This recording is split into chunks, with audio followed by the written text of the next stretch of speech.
It's no secret that many wealthy Canadians are squirreling away fortunes offshore to avoid or even evade taxes. What is secret is just how much money it's costing fellow Canadians and the National Treasury each year. That's because unlike many other countries, Canada fails to disclose or even track the full size of its tax gap, the difference between the government's potential tax revenue and what it actually manages to collect. The U.S. has been tracking and publicly reporting its tax gap for more than 50 years.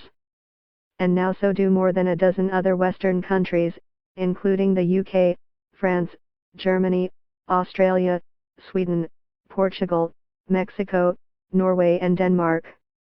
The Canada Revenue Agency isn't just keeping data from the prying eyes of journalists. The agency won't share what it does know with parliamentarians either. It's shameful, said Senator Percy Down of PEI. The Canada Revenue Agency is the most incompetent department in the Government of Canada. Down spoke to CBC News and the Toronto Star, partners in the Paradise Papers collaboration with the International Consortium of Investigative Journalists, which has shed light on the activities of thousands of wealthy individuals and corporations around the globe who use offshore havens to shield money from tax collectors.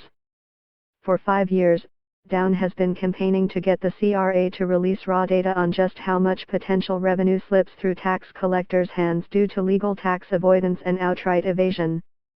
We don't know, is it $40 billion, $6 billion? Said Down, pointing to a 2017 Conference Board of Canada report that concludes the country's tax gap could be as big as $47 billion a year. Down says knowing the size of the tax gap is important for 2 reasons. The first is a matter of principle. Canadians need to feel as though they're participating in a system where everybody is contributing their fair share. The second reason is practical. Billions of extra dollars could be put to good use. There's lots of things the government could be doing: retiring debt, lower taxes, fund new programs, he said. It goes on and on.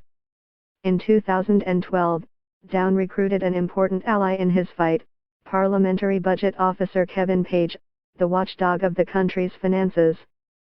Page asked the CRA for raw data so he could conduct an independent calculation on behalf of Parliament to estimate how much in offshore, GST and income taxes the CRA fails to collect each year.